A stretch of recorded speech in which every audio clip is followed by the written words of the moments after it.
Before I introduce the teams and the adjudicators and the motion, I'd just like to give a few rules. Firstly, please keep discussions to a minimum or not at all. Please silence your phones or switch them off. And if you wish to leave this courtroom, do so in between speeches. Okay, so in government we have Ignaus A. Okay, affirmative. And in negative we have Nico Alaza's Appreciation Society. So, alright, Anil, I'll be your chair. Telling with me will be Ting Wei, Eun Jing, Arjun, and Huda. So to begin the debate, I'd like to call upon first affirmative. Here.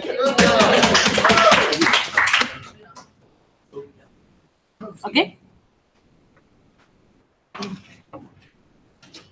What started out as a construct to embolden human experience and enable autonomy became the point at which people were starting to get oppressed, because free will enables individuals to perpetuate and concentrate resources, prioritization, and opportunities where they think they deserve it and another doesn't. We think this has created the structures in which people are clamped down on in the status quo. The position of the affirmative bench is quite clear. We think a world that is reconstructed to believe in determinism is far preferable. Principally we think so. But second, in reconstructing human experiences, so on the net, happiness is distributed. But thirdly, in giving individuals better experiences in their lives. How am I going to go about this speech? The first is the principle. I would like to suggest that the framework for this principle is that we think human beings on this earth ought to believe constructs and things that are A, most approximate to what reality is, but second, most approximate people's ability to experience good life, i.e. you should believe in things that give people the most amount of happiness or access to that happiness. Given this frame, let's have a discussion about why do we think determinism in principle ought to be something human beings believe to be true. If I don't take into account the way the world currently looks like, human beings as a civilization were born into circumstances we think they have literally no control of. This is a reality since the beginning of time. It goes into things like race, your class, your gender, your geography, your wealth concentration. These things existed since the beginning of time. These things would not have been a problem in a world in which it wouldn't be a problem in a world in which these things were not discriminatory in the way in which people appreciated them. But I would like to note that the construction of this reality, i.e. your race, your gender, your class, and your geography, has led to certain barriers in the way in which you construct your individual choice, both internally as well as externally. Whilst we think it is true that people have some agency with regards to choices that they make, let's talk about the way these choices are artificiated and second, constrained.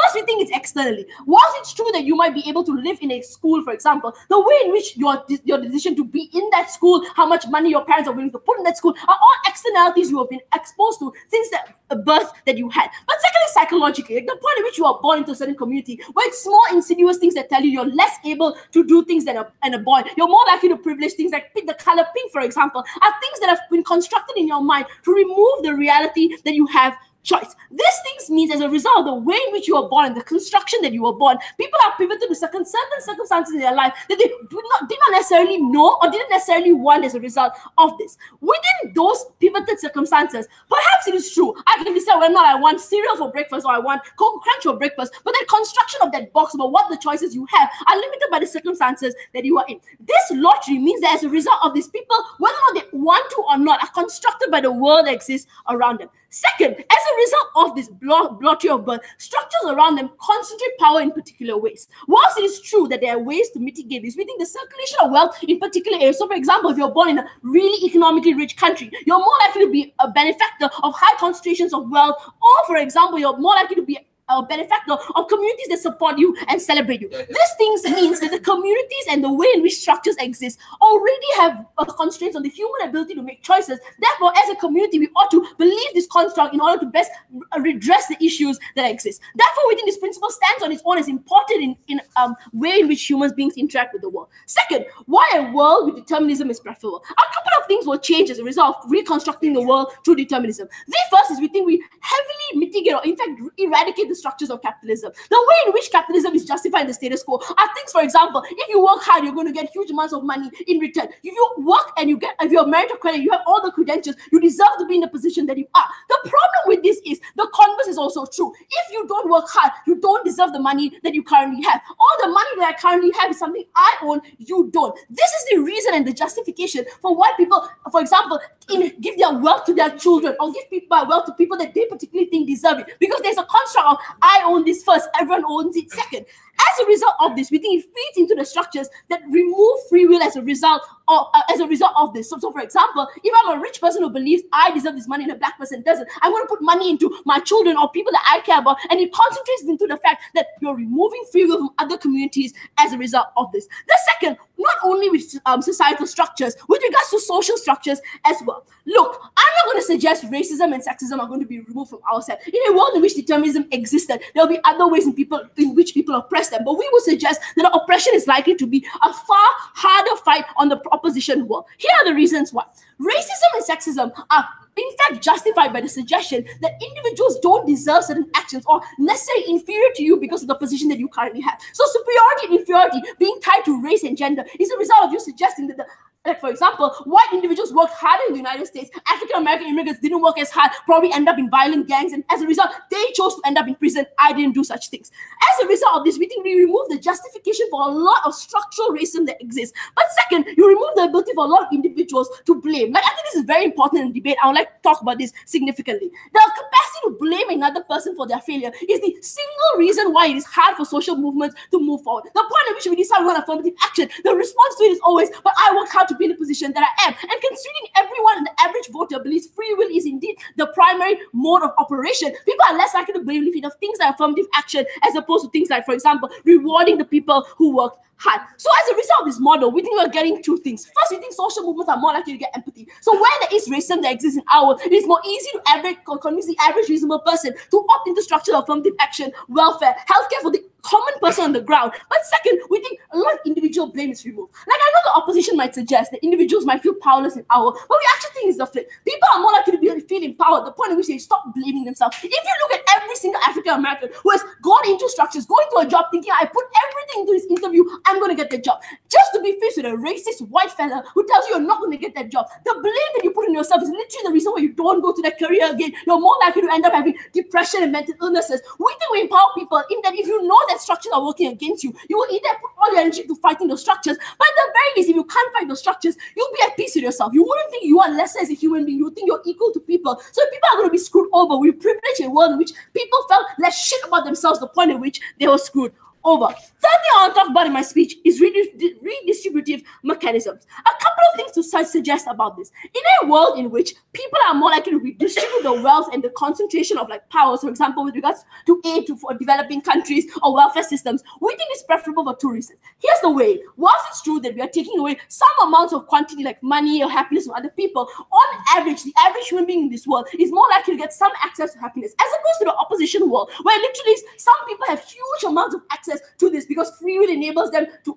the structures of racism and sexism enable them to exercise their free will better than other people. Means as a result of this, the opposition will get some people in very happy positions, other people in absolutely desolate positions. We think the comparative is a world in which it is generally more happy, whilst the upper level of happiness is not as high. The minimum amount of suffering is in fact alleviated. We think this is preferable for two key reasons. The first is the suggestion that we think every human being, as much as possible, happiness is quantifiable to another person's happiness. So I think if it means that we redistribute it generally but less in quantity, we think that's preferable. But second, we think in a world in which there is determinism, there's less ability to use your individual lived experiences against another person. This is important because we think the ability to use your lived experiences is purely a result of random lottery. Like, if I was born a rich white person, I wouldn't need to scream as an Indian woman all the time. But I don't have the capacity, so I end up screaming half the time to convince people that I'm right. As a result of this, we think certain people are privileged, other people are not. For all these reasons, the world is screwed up in that free will enables structural oppression. The only way to fix this is by assuming that the world is fucked up for you, and we can fix that world. If not, we must be at peace with ourselves, because everything else makes our lives foul. Thank you, speaker, for your speech. Now I'd like to call upon the first negative here.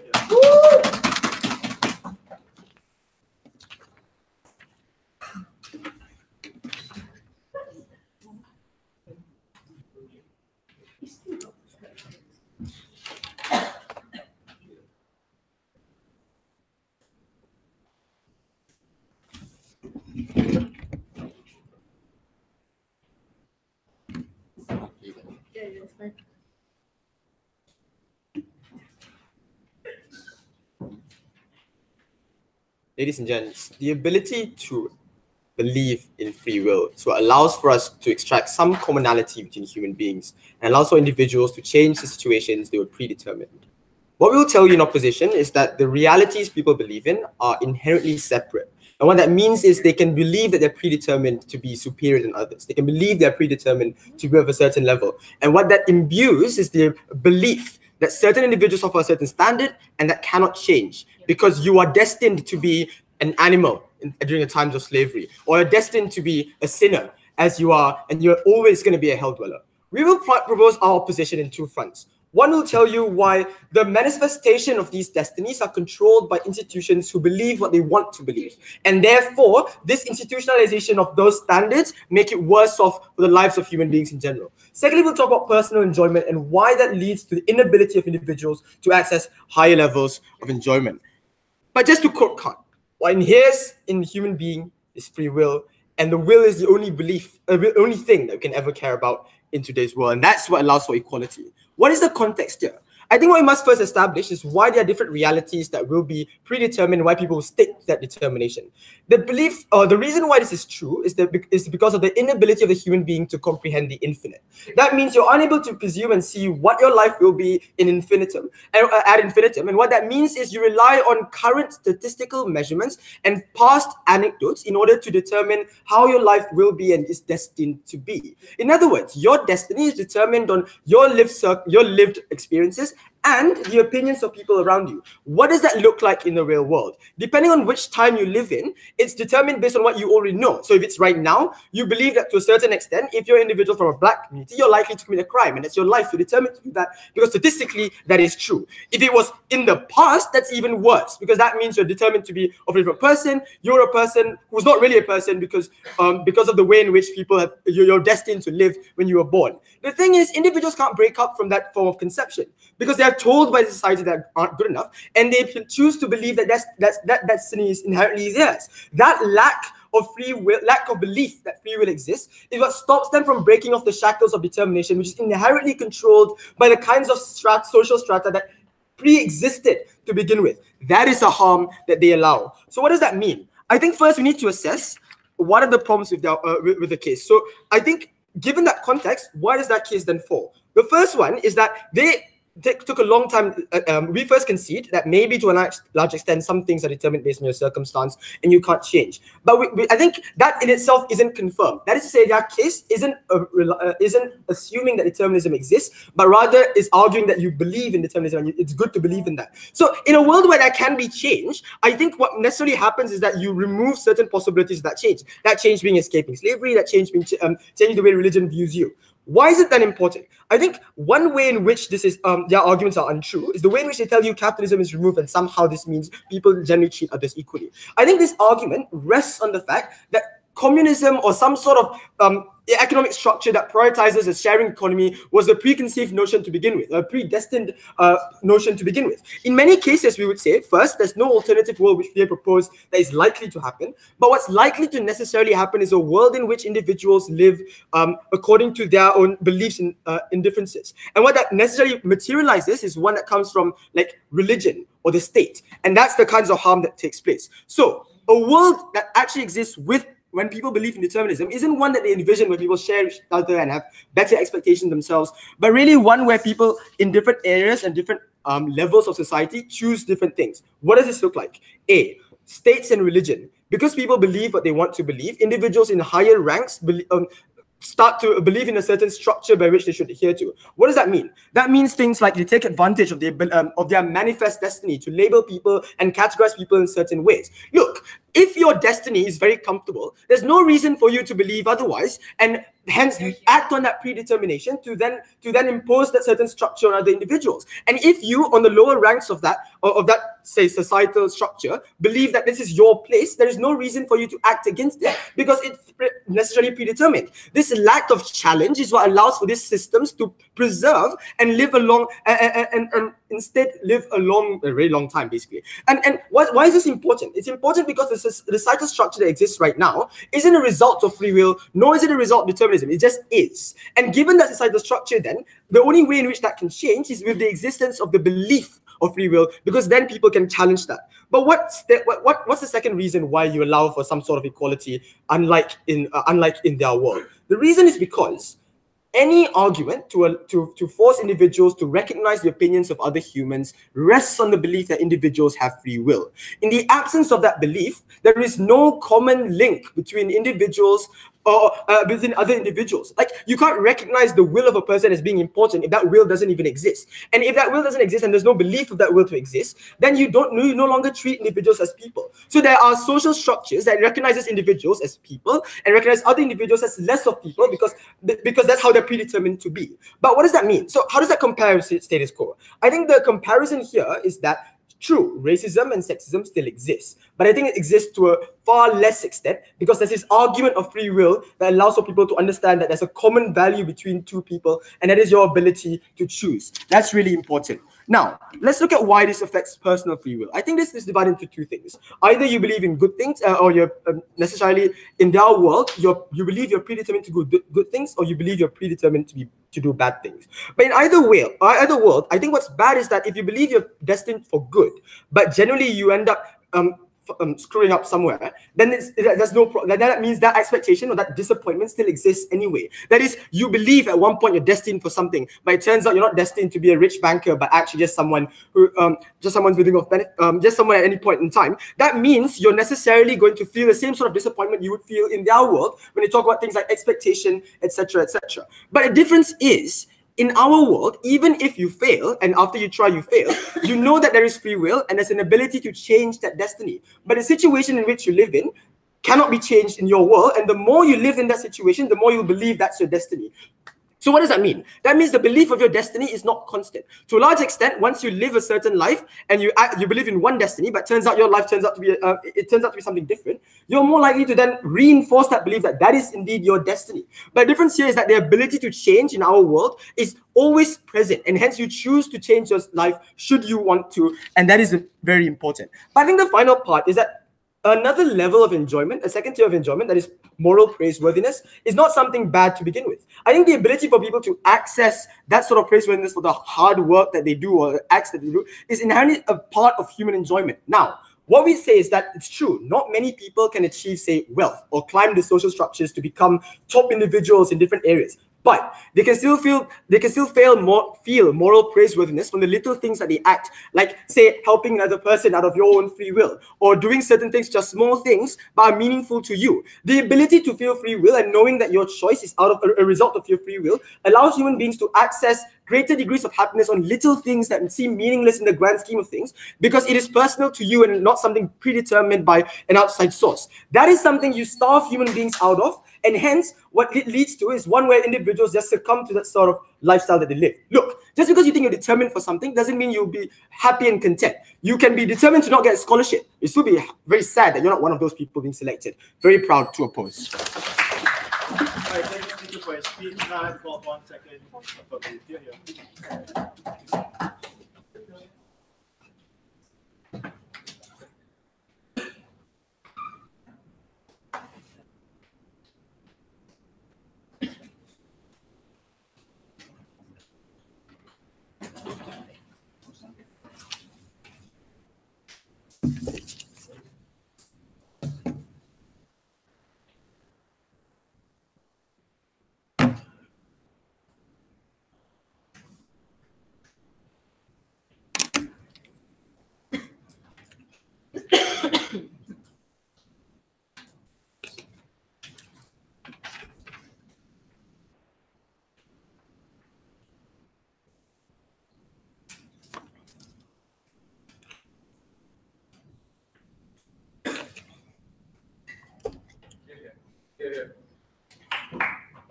When Martin Luther King delivered his I Have a Dream speech, he did not believe that African Americans were predetermined to be second-class citizens.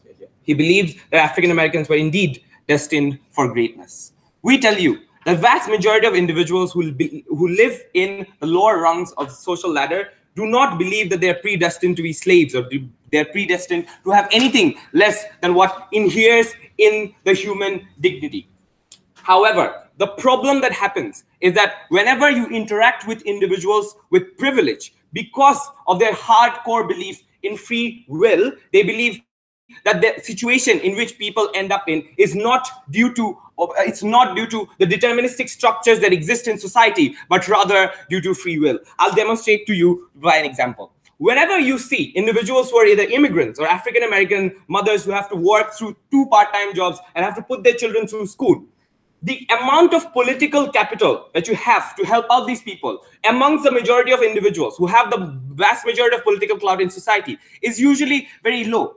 Why? Because of the simple understanding, especially in a country like United States of America, where you have a fetishization of free will and choice of individuals and the ability to work hard and achieve the so-called American dream. The notion is usually that every individual has the ability to work hard and climb out of social structures and have that free will to climb out of their social structures, regardless of the circumstances that they are born in. This is incredibly problematic in a world where these individuals are constrained, not because of the way that they are or the way that they work, but because of centuries of slavery that occurred previously, that concentrated wealth among certain racial lines rather than others, which is to say that these individuals are not to be blamed or condemned for the situation that they are in. However, it is not determinism that says right now, currently, the current narrative is not determinism that says that, oh, these individuals were destined to be second-class citizens, but rather that these individuals are always committing crime and therefore to be blamed for the problems in society. Immigrants are taking away our jobs at low-cost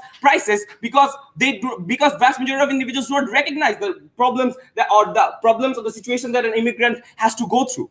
The conclusion of all of this is very simple. When you believe in an overarching narrative of free will, you're more likely to attribute the problems that these individuals face to themselves rather than the structures where you interact. Compare this to a world where you have determinism, and the core belief is determinism.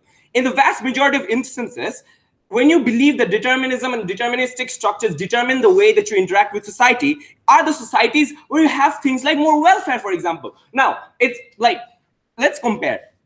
What would you rather want? A society where everyone believes in pure capitalism, where everyone says that, oh, if you work hard, then you can make it? Or a world where people are empathetic enough and believe in deterministic structures and are willing to give away welfare? Why is this so very important? Vast majority of the individuals, because of their race and in a lot of instances, ethnicity or color, they are born in certain lower rungs of society that is determined by the family that they were born in. We say that they do not inherit a lot of wealth.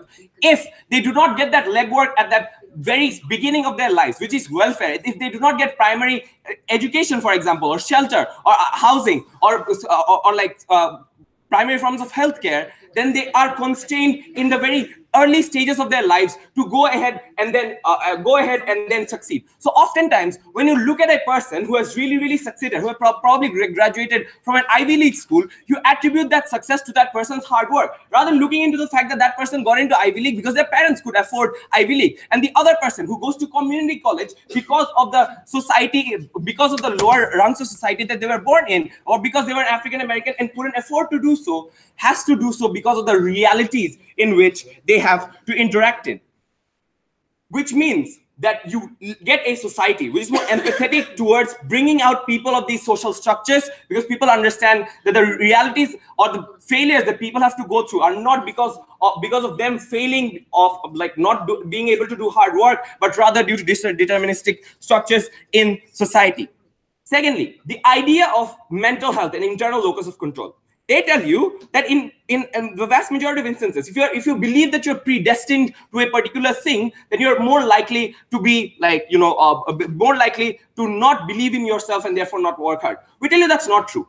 In the vast majority of circumstances, success is incredibly arbitrary. It's dependent on the family that you're born in and the ability that you have. It's dependent on the arbitrary amounts of talent that you have. That has nothing to do with the amount of effort that you put in. That is why in a lot of instances, people, regardless of the amount that they put in, cannot attain the levels of success that is usually deemed to be an appropriate level of success. So for example, when you get into social media, you see so many instances of people succeeding that you end up valuing yourself less.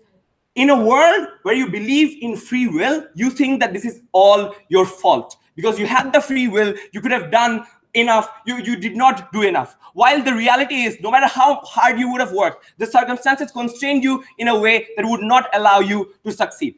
At that point in time, if you actually believed in determinism, what would have rather happened is that you would have recognized that success is not just a product of your hard work, but rather a product of a lot of social structures that work together in bringing people up the social ladder. So, for example, males in corporate world are more likely to be successful than females in corporate world because of the glass ceiling that exists within the corporate world. You as a female are less likely to recognize that glass ceiling, the point at which you believe in free will rather than determinism.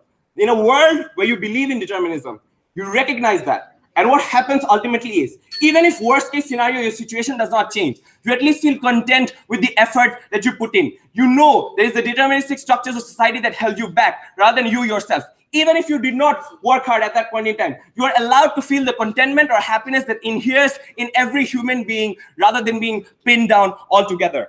In our world, we get more empathy. If you look at issues like crime, for example, in today's world, the reason why vast majority of African Americans or Mexican immigrants are sentenced a lot and sentenced on the basis of retributive criminal system is because of the idea that they have the free will to commit crime, rather than the socio-economic reality in which they operate, where they are indoctrinated into systems of crime, where they either have to join organized crime or they have to join gangs in a very early stage of their life. In a world where you believe in free will is a world at which you blame them for everything, every problem that occurs in society. In a world where you believe in determinism, you recognize the structures of society that have enabled them and caused them to be in that situation. That's why you're then more likely to turn to systems of rehabilitation, for example, that corrects the sorts of wrongs that are occurring in society because of the deterministic structures that occur. We say that if there are more gangs operating within African American neighborhoods, you're more likely to give them socioeconomic opportunities or give them a rehabilitative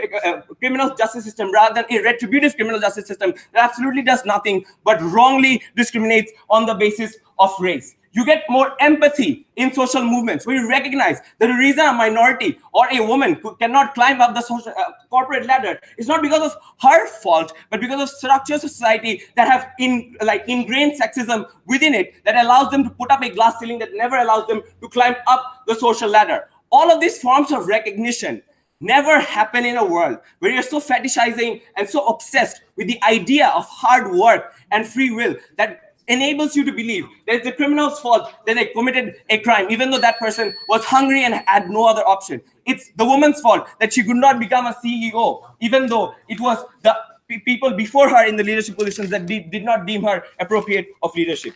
We have a world with more empathy. We have a world where you do not have the excesses of capitalistic structure. Incredibly proud to propose. Thank you, Speaker. Is there someone else timing? Like, whose phone did that? Because there were two downstairs. Yeah. All right, now I'd like to call upon the second negative. Here. Yeah.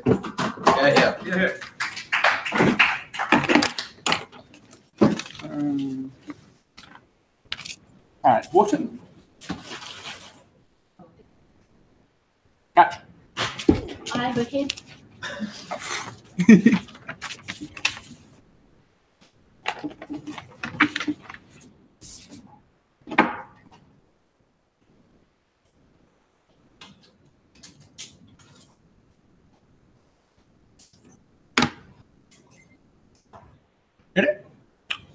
Contrary proposition make you believe human dignity is not mutually exclusive to the situation of striving for greatness. However, it is free will that is made important, the will which you seek, and importantly, the journey you get and you take to get to that very endpoint that you believe is important. Ladies and gentlemen, freedom of will is something that is very much individual, but it's also something shared throughout people for the rest of society. It's about the journeys that individuals take on their life, which is the ones that matter rather than the endpoints the proposition would have you believe.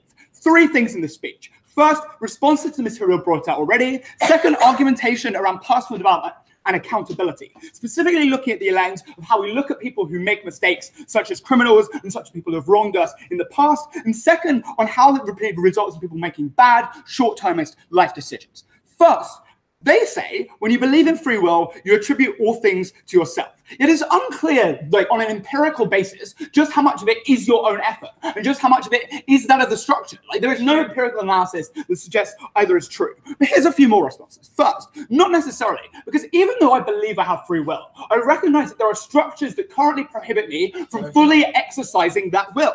That might be examples such as being black and wanting to become the president, where it has never been done before and is made difficult. It might be difficult in the sense of being ESL and trying to debate, and as far as it's something that is seen as a bias to many judges. That is a bad thing that we believe still exists in our site. Second, we say it is good that you attribute these things. Why? One, because at best, you recognize your own value of getting there. You feel pride in yourself for taking the choices and decisions that you have made. I want you to think of it like an Olympic athlete. Like every single thing that you have done in your life, whether that be going to the gym, whether that be doing those extra few kick-ups at football practice, have made you the person that you are. And that gives you the proud sense that it is your individual choices that have elevated you in this way, not some weird force of determinism that has told you what you are supposed to be. Second, at worst, you think about how to change your action. Here's an example, right? If someone is racist to me, I can think about this in two ways. One, I can think they were always determined to be racist and not engage. Or I can use my free will and think about the best way in which to exercise, given the set of choices that that individual has made, my own set of choices to facilitate an outcome that I might want. That's really important because that notion of free will means that there are no set outcomes. And instead, you work for the thing which you value the most through this conversation. That's important. Finally, they say this notion of arbitrary success, but determinism is about what others make of you. I was told when I was a child that I needed to become a lawyer to be a success, right? Many of you in this room may have been told a similar thing. You're Asian. Importantly to recognize, it's just true, man, Asian parenting. Right? And importantly, the fact that you are told you have to be predetermined in a set way by other people surrounding you is really bad. Why? Because as my partner told you, it is the will of the individual that actually matters in this strength, not what other people accredit you to be or say you are determined to be. Because otherwise that leaves individuals feeling unfulfilled and not fully buying into the things that they want. Under their side where determinism exists. No, Razak has already shown you that you can't imagine an indefinite number of universes and the actual consequence of your action. So it becomes about what those older and more valuable to you say you should be. That's bad and conditions you by your past. Then they give this argumentation, which is all premised around people being hopeful.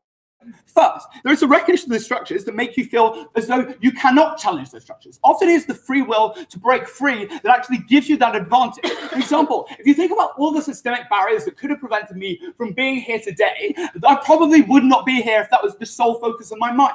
Instead, it's about the free will and exercising what I want, finding a way to match that will. Second, there is no link they've ever drawn between determinism and actually changing anything for these individuals. You've never given any reasoning as to why the life of Black person becomes better at the point where they recognize determinism exists. If anything, it becomes that they are different to me because they are already on a different pedestal to me. There is no incentive to help out those individuals, only those like you. Why? Because for the large part, this enables stereotypes to become even more pervasive than they already are. Because you are set into the very class, race, gender that you are. It defines you by the characteristics, the sum of your history. That's a really bad thing in defining your ability to be a person, which we believe is most important. First, on personal development and accountability, I think we need to think about how we deal with people who make mistakes. They provided some arguments to say that rehabilitation will actually better under their sense. I'm going to flip a lot of that logic now. First, on criminals.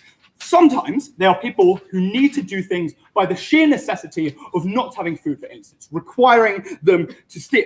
However, importantly under their side, why determinism is a thing, the path and the motivations for why you are doing a given thing are completely ignored. Why? Because it all becomes about the outcome of the thing that you are doing rather than the actual reasons as to why you are doing that in the first place. That's a really bad thing, first of all, because it makes people less likely to rehabilitate. But second, it gives less incentive for the rest of society to want this person to be rehabilitated anyway. Why? Because you see as though there are a set sum of outcomes rather than a free will of choice. That means these individuals are given less attention. Importantly, it also leads to less things such as welfare spending to get these individuals on a path that is better. For example, there are huge projects in London to try and get people off the streets into local youth clubs and things like that. That only happens when you're able to make a will out of those sorts of things, rather than when you are determined by a set of characteristics that make you prone to act in a given way. Second, let's talk about the rehabilitation of choices. Because importantly, predetermined opinions are based upon previous actions, which means you become a product of your past and only the product of your past. Importantly, that means two things. First of all, imagine if you have a criminal record. To an employer, that is incredibly, incredibly bad in their work. Why? Because it's determined that you're likely to do those things in the future as well, and you don't have the free will to be able to move away from those things. That's incredibly bad. But second, there's a lack of importance of that rehabilitation. But second, in terms of people that have wronged us personally. For example, people who have said things that we don't necessarily agree with or we find a bit hurtful. They seem irreconcilable with your own outlook because this person is presumed to be a person who was very much made to be in your life and made to be a source of distress to you. Why? Because if it's predetermined that you're going to be in this situation, you're likely to perceive this person negatively and as an obstacle to the thing which you've been told to do. That's really bad because it results in a life of loneliness, right? But we don't find the meaning of reconciling friendships of importance. We don't find the meaning of questioning people and their set beliefs because they're assumed to be predetermined from the very outset. Instead, it becomes something terminal that ends there. That results in worse personal development. The second thing I'm going to bring you, in terms of why people make bad life choices, the premise here is that some life choices do harm your life. First, smoking. Each cigarette harms your ability to live for a long time. Nudge your neighbor if you want. This is important because it means that you lose bodily autonomy and bodily function later on in your life.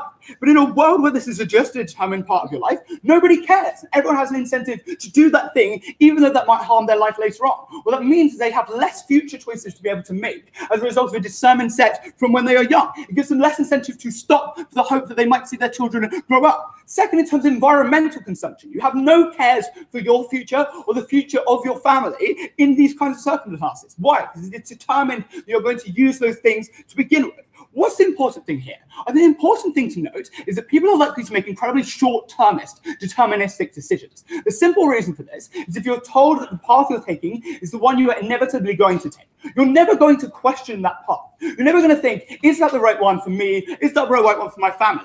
That's really bad in two senses. First, if that path is leading you well, you become more likely to be greedy with that sense of path. You become desiring of more and never fulfilled by what you're currently getting. Or if it is not one that's doing you well, you have absolutely no incentive to change it. At the end of the constructive speeches, we have proven that personal development happens better under our side. We're very, very proud to oppose this motion. Thank you, speaker, for your speech. I call upon third.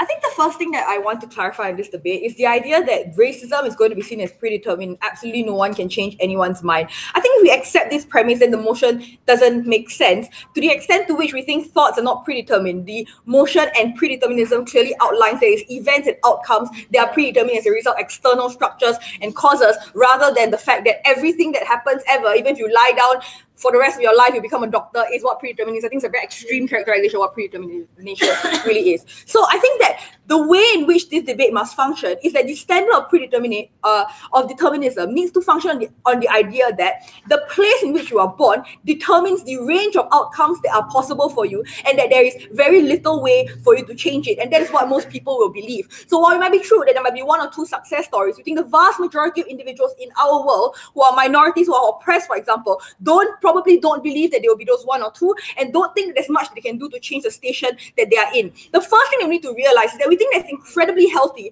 that individuals believe in this because of the reality of the situation that confronts them. This is something that opposition did not deal with because they chose to focus only on the minority of circumstances in which success was guaranteed. Here's the problem. On the other side of the house, they are assuming that free will equates to an infinite number of right decisions that happen from the moment of birth or from the moment at which you made a mistake and continue from now onwards. We don't think that's true. People will continue to make mistakes and continue to be constrained by the resources and situations in which they are in. Given that that is the case, the vast majority of individuals will not be able to get any solace in the free will you talk about, because free will means that the possibility that they could have done something will continually be open to them. The problem is determinism determines everything in our life, from our bodily limitations to even the way that we think. Our intelligence, for example, is all determined by biology, and even the ability for you to imagine outcomes that are outside of your station are entirely determined from the circumstances in which you grew up, which is entirely about the lottery of birth. Given that to be the case,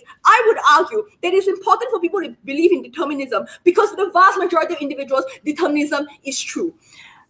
Right. How exactly then do we change the social structures, and how do we improve society? I think we need to do a comparative here, because on their side, the analysis was kind of strange. There was a leap. They said people believed that they were predetermined for greatness, and that was their destiny. Therefore, they want to continue being predetermined for greatness, whereas people who are in worse off positions believe that that is their lot in life, and therefore they will never change those things. But I think this is unresponsive to Amrit's analysis about how it would be a world in which these forms of racism and oppression would be less bad. Firstly, because in the comparative world that they are talking about, people absolutely believe that they deserve what they got. And here's an important clarification.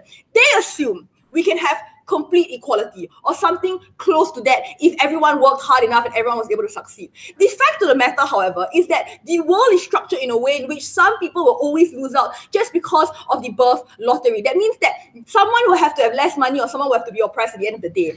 The difference is about what that oppression looks like. And I think a world in which individuals believe that they had no choice but to be poor is a world in which the common humanity, perhaps among individuals, means that they are more deserving of welfare because it was not their fault that they were in that particular station. Razak's assertion is that people only care about the common value of free will, which is very strange. I don't relate to a human being because I believe that they have free will. In fact, the fact that I believe that the commonality of free will exists means that I feel that you will have exactly as much ability as me to get to the place that I was at, and it's your fault that you are not there. I think commonalities, however, that do exist as well are the idea that people can suffer and that people can be happy, and that we ought to do certain things to make sure people don't suffer as much, because we recognize that our ability to not suffer is entirely a result of happenstance, which means that on our side, we have more things like welfare handouts. We have more things to make sure that that oppression isn't as bad as on their side of the house, where people believe that they were where they were as a result of that, where people believe that they were where they were as a result of what they deserve, and therefore these other people don't deserve anything. So we agree that oppression will still occur. We think we do much better to deal with those societal issues. But also, will people try to change the societal structures that currently exist? They said people who are currently oppressed will end up just giving up. Like, I think that at the end of the day, predetermination does not mean that people stop doing things altogether. Because while perhaps the outcomes that you are talking about may be like the outcomes might be predetermined, you still attempt to try. By the point at which you fail, then you just assume or you accept that particular outcome. This means that the initial trying to happen, I think this is a fact that's considered on their side of the house, makes it that people will just give up. We agree people might give up earlier on our side of the house, but I don't see a necessary harm in that, to the extent to which these individuals don't blame themselves for that specific failure, and as a result are able to gain solace from that. What is the trade-off there? I think the most explicit trade-off that can be made from opposition would just be that perhaps these people get a materially slightly worse off life. But let's compare that to the absolute suffering that you have at a point at which you can't overturn those structures because they are so deeply ingrained, and yet at the same time you still have to blame yourself for the fact that you were not able to overturn those structures. Their side needed to prove to us that they were able to actually ensure that these individuals will be able to overturn that hierarchy, but also ensure that no other alternate models of oppression or structures of oppression will exist after this one has been overturned. I think they condemn individuals who are in those positions of life to constantly have to try without ever seeing results on their side of the house. I think on our side, while they might accept that perhaps they will not be able to get those materially better lives, they can gain happiness from other smaller things in their life rather than continually fighting a fight that they might not ever win at the end of the day. Right, what's the next thing that we want to talk about? Crime and punishment, smoking, and environmental concerns. Let's talk about crime and punishment. They said that on our side of the house, because of predetermination, we completely ignore motivation, only care about outcomes. I think this functions some sort of like pre-destiny that like everything that happened was a result of God's hand, if that is the case, why would you ever focus on the motivation? Why would the outcome matter? The outcome was not the fault of the individual who committed that particular act. Literally, retribution rests on the idea that you had agency and your agency resulted in you having to do certain things. At the point at which you had no agency, then we think that it's far less likely that people will be retributive. The comparative, however, obviously is not that these people are allowed to roam free in the world, but rather a concerted attempt to rehabilitation to ensure that the structures that force them or coerce them to doing those specific actions were things that did not happen again. If the trade-off is that some people who are genuinely quite bad, at the end of the day, do not end up being punished as a retributive aspect, I think that the rehabilitative aspect oftentimes also still seeks towards ensuring that they do not become menace to society anyway, so the net outcome is still the same. We think that the other vast number of people who have committed crime as a result of injustice due to birth are then protected. We think that the trade-off and comparative is one on outside of the house.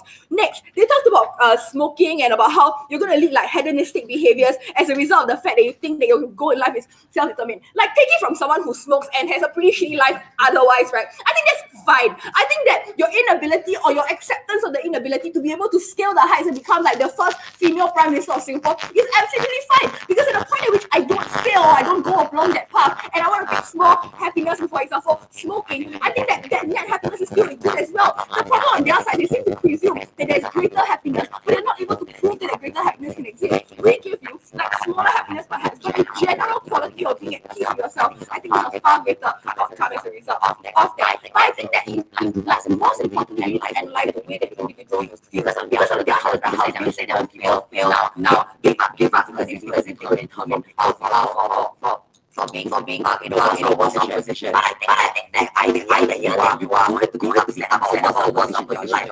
After them stepping that unhappiness is better life than life.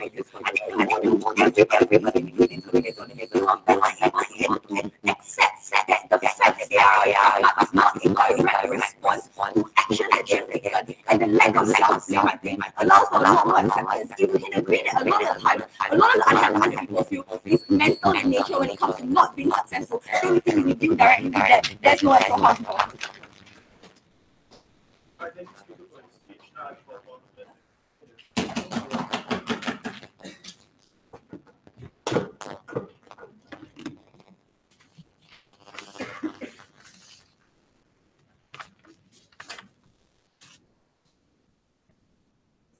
Okay.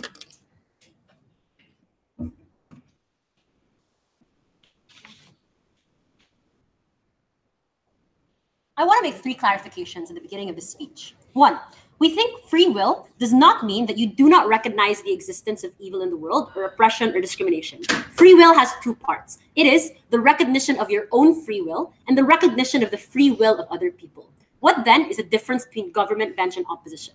A government bench believes that all of the evil in the world is as a result of external things out of our control. Opposition bench believes, yes, there is oppression, there is evil in the world, but it's not out of randomness. It is out of the human choices of people to decide to do evil things. It is as a result of people deciding to be bad people. And if people are good, it is as a result of people doing good things. So that is the clear difference between government bench and opposition bench. Second, it is unclear to me to what extent government bench wants to credit anything to external factors and the individual. They're trying to get the best of both worlds, ladies and gentlemen. And I want everybody in this room to be cognizant of that. So Amrit's example was getting a job as an African American. If you look at the example right, for some reason, the failure is as a result of external factors, but the success is as a result of the effort of the individual. Why is this weird?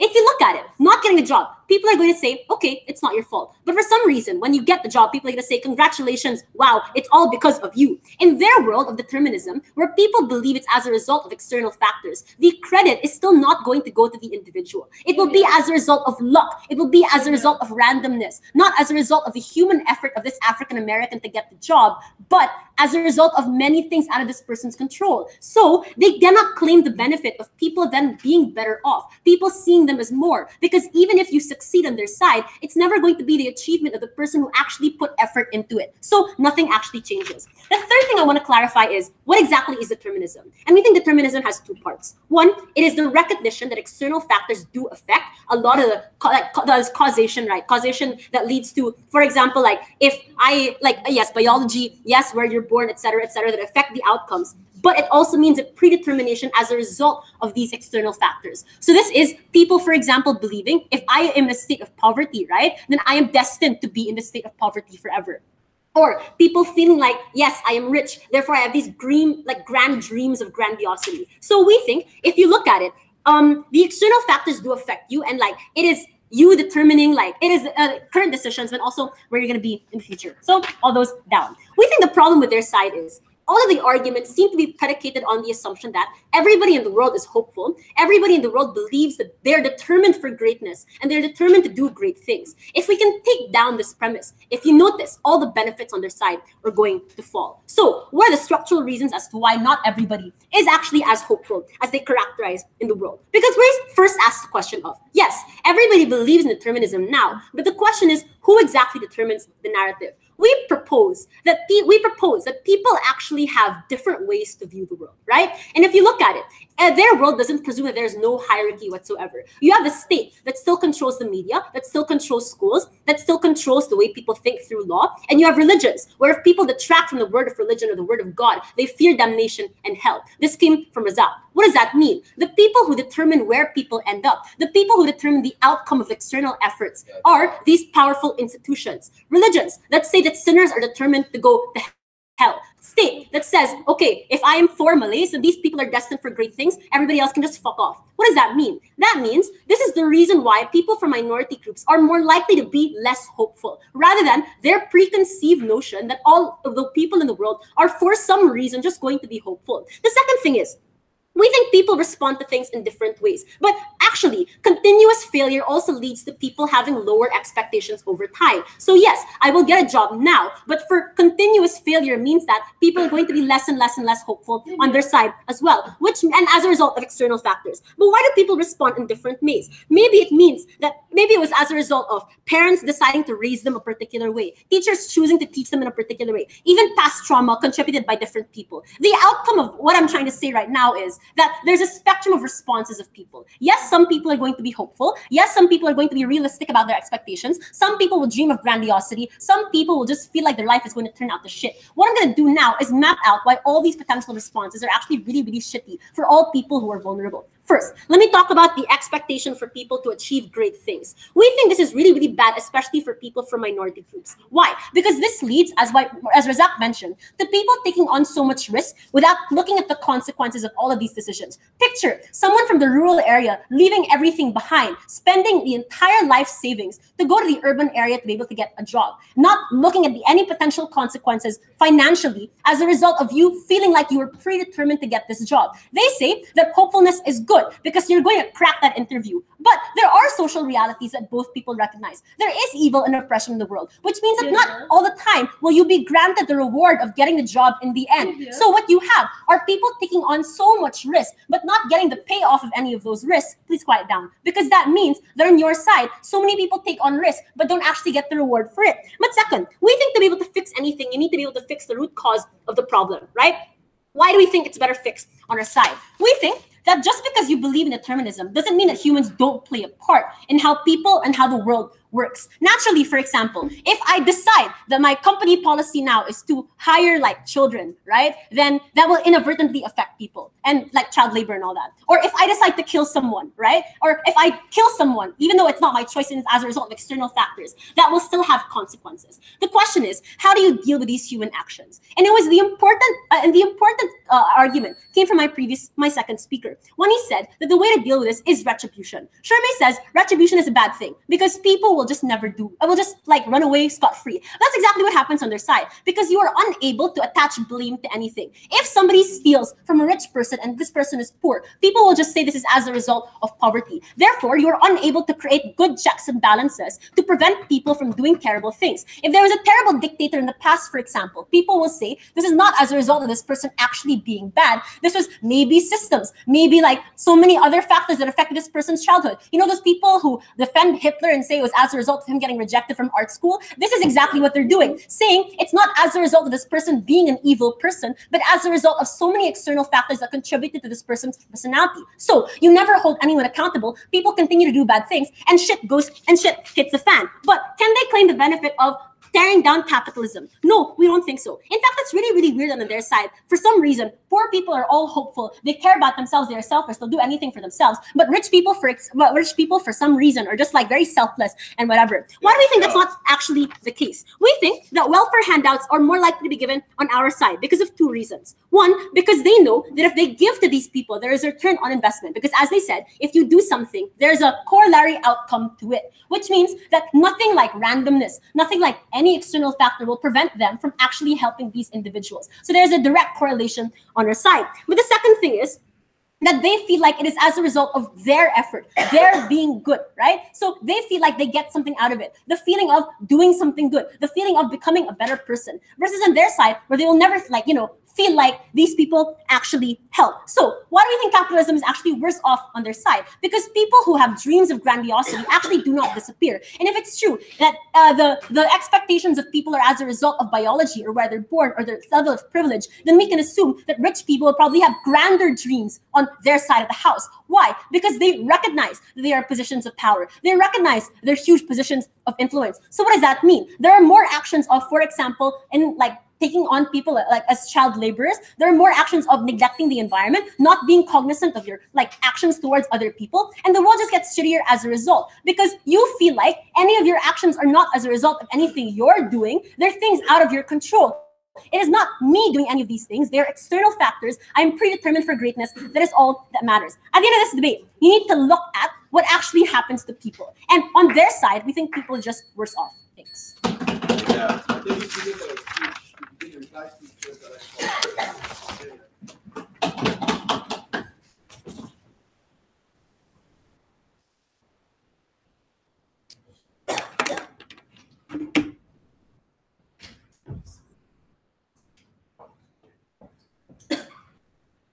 Cool. We do not care about the suffering or happiness of animals because the precondition to recognize that sort of condition, i.e. suffering and happiness, is literally free will. We don't recognize that chickens have free will. We slaughter them for food. The thing is, in this debate, you need to understand why government side has been assuming different things. In this case, they assume that individuals will be selfless. They assume that individuals will believe in the best destinies possible for them, or at least realistic destinies possible for them. From the very start of your case, we told you that it's unlikely MLK went up because he believed in a destiny that is greatness for the black people. He believed in free will and the ability to respect individuals as human beings. And that is the dream that he dreamed. Whereas in a world where individuals believe in determination, you have to understand what is the closest approximation of what a destiny has to be or can be. That approximation has to be what has happened, i.e. statistics, i.e. what people tell you. Because otherwise, there is literally no way of you finding out, how else would you ever determine whether or not you determine for greatness or sadness? It's from what you observe from around you and what people tell you. So given that determination, the belief of that determination, what happens afterwards is that you are locked into certain levels in social stratus, which was predetermined to begin with. And that is the harm in a world we do not want to live in. The first issue here is which will enable individuals to live the best lives lived. Because what they want to claim is that the very worst, if people fail, they find solace in that failure because it's not their fault they're in this position. True. What they forego, however, is moral praiseworthiness, that they can't accord any sort of happiness to themselves because it's not really their fault. They're not really the reason why they're successful. Why is one worse than the other? The reason why our world is better than theirs is because we can still advocate for the recognition of oppressive structures while maintaining that free will exists. But in their world, you can't ever advocate for any existence of free will at all. So the plurality of people in considering that, yes, I have free will, but other things exist and are structures that make it harder for me to do certain things is what allows you to come to an idea and a compromise that if I fail, fine, maybe it's because of these structures. But if I succeed, there is some hard work that's attributed towards my moral praiseworthiness, but it's not something they can have. And that's what Josh and Mika has maintained. Secondly, I think it's also important to note that it's untrue that because people are labeled a certain way, somehow then, and as a result of their actions, somehow governments will be more likely to help other people. Look, this is literally conditioned the fact that you are treated as human beings as equals to begin with, one. But secondly, I think it also means that if you are preconditioned to predetermined to act in a certain way, what is the incentive for individuals to So, like, this is where we don't get the response to Josh's speech, because Josh says that a loss of agency means that you can't have any sort of retribution, and Mika pointed out as well. Their response to that is because people don't believe individuals have agency, they'll instead opt for rehabilitation. But if individuals can't choose the way in which they change, and it's all predetermined based on how they were brought up, then they're predetermined to be criminals because of the way in which they're brought up. So, like, any sort of rehab couldn't work anyway. So in their world, it's not like they opt for the best version possible to help individuals. It's one whereby individuals are classified into types of people from what their upbringing or their past. And that is the harm that disallows any sort of individuals to live a better life. But furthermore, I think what we need to understand is who controls these structures to begin with. Like religion, states, there's always going to be an incentive to believe that you're determined to be a certain way. In this case, if you're a religious leader or if you're a person, or you're a prophet, you're determined to believe they're there to lead the world, and some people are accorded different things. If that is your belief, and that's how people form their beliefs on determination, then necessarily that only harms different individuals who don't fit into the best form of criteria they can. That is a harm that cannot be changed. And so, like, it's not about what you're determined to be, but rather what people will believe you're determined to be. And that is a harm that individuals don't get to, reject as a result of this world. But what changes here? I think the notion of change is only existent if you have free will. The free will to be convinced that something is different, or the free will to change the structures in which you were born in. Without that, I'm sorry, but individuals are subjected to their past, and it is all there is to a person. Thank you. Thank you. To end this, the Australs are like, the opposition's rejection to determinism lies on two fundamental premises. If we deconstruct these two, we win this debate. The first assumption that they had was that determinism means we've put people in positions of inferiority and superiority, i.e. if you're born black, you're destined to be a criminal, born white, destined to be a person who's rich. Note that the difference is, while you're determined to be poor, you're not determined to be inferior. Because the notion of inferiority or superiority comes from the perception that indeed being poor is lesser of a human being. That is derived from the fact that you had control, and therefore you decided to fuck up your life and become poor. The point at which there exist poor and rich people that are predetermined, the inferiority and superiority attached to being poor and being rich does not exist. This is the key distinction, because we think all the arguments are reliant on proving that there is indeed an inferiority and superiority complex, the point at which we attach poverty to black people, richness to white people. The second premise they extended in this debate was that institutions are evil, therefore institutions will construct your predetermined life for you. Note, this doesn't respond to the alternate world that we've created, because this response exists in the status quo. But in an alternate world where institutions like religion, like the state, like capitalism aren't as strong anymore, because they can't blame you for failure. They can't accept that indeed you are the reason why you screwed up. They can't say you are the sinner. They can't say you are the evil in this world. Therefore, they don't have ultimate control over your predetermination, because that predetermination wasn't theirs to control to begin with. These two premises are vital because they are the core part of the opposition's case attack to us. What's the comparison? Free will. I have a couple of things to say about free will. The first thing I'll suggest is to hell with moral praiseworthiness. We already suggested earlier, it is askew to a very few proportion of people. The number of people who can become Olympic champions or the people who can win 10,000 tournaments are few and far in between. The comparison is for every one person that becomes successful are 10 people who wish they had made the team, wish for all their life every time they went for a sport like, I don't know what people do when they do sports. Like they work really hard when they do sports. They fail and they feel as if they couldn't do as much as they could. This means free will is unequitably distributed within the status quo. What's the comparative? Yes, you don't get to be happy that you are a successful person. Yes, you don't get to be sad that you fail. But people generally feel less shit about themselves. You end up smoking that makes you happier. You wouldn't, like, if you couldn't speak Tamil, why would you spend 10 years of your life trying to learn a language and then win Tamil debating championship? It makes no sense. The pursuit in their world becomes futile because you tell people you should consistently try harder with the hopes that you succeed, not recognizing that failure is more likely if you're predetermined for that failure. The second thing, let's talk about other people's free will. Because finally in Mika's speech we said, other people's free wills means we can recognize bad people. But note, recognizing some people are bad and some people are good means that you're ascribing guilt to certain people. I.e., the white person is bad and therefore must definitely decide that a person is evil in order for black people to get some form of justice. Isn't it easier in a world in which people feel empathy? As in, the white person doesn't have to accept they're an evil person, but recognize that they've been benefiting off a system. They're more likely to donate wealth to you because they don't feel that they're the evil people that you say they are. They don't prove as a result of this, they get more commonality. But the second thing is, we made a trade-off. Yes, people don't experience success very much. And yes, it's true they're not affected by failure as much. But we say the comparison is there's generally more happiness distributed. Because every time one person succeeds, it comes at the expense of a vast majority of people. The second, sexism, racism, what about the structures that exist in this world? Their suggestion is, look, sexism and racism are harder to fight in a world in which people feel hopeless.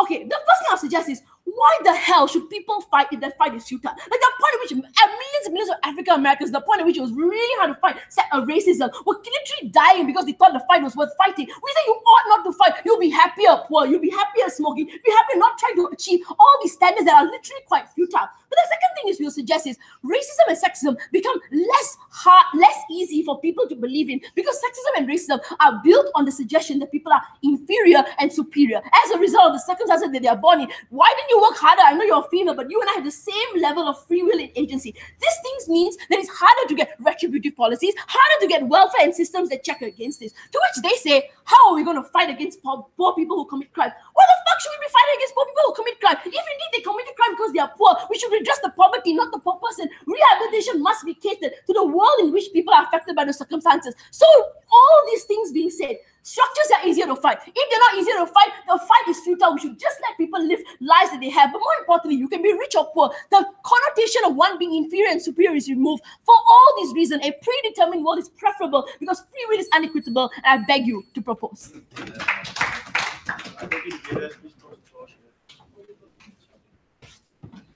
Thank you. Thanks. Great job.